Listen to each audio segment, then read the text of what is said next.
All right, Algebra 1 students, let's look at Unit 6, Lesson 12, Graphing the Standard Form, Part 1. So our goals are, I can explain how the a and c in y equals ax squared plus bx plus c affect the graph of the equation.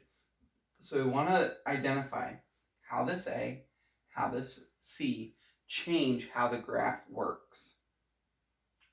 I understand how graphs, tables, and equations that represent the same quadratic function are related.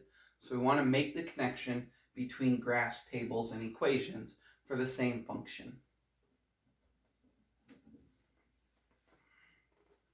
Okay, our vocabulary is standard form, ax squared plus bx plus c.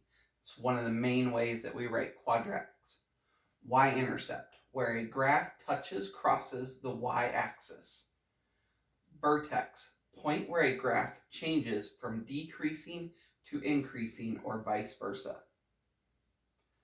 Zero, where an input gives an output of 0, otherwise known as the x-intercept. All right, so your warm-up is to basically do a matching. We have line A, B, and C, and you want to look at them closely and try and match up which one goes with which equation. Equation 1, 2, or 3. So, which graph corresponds to which equation, and explain.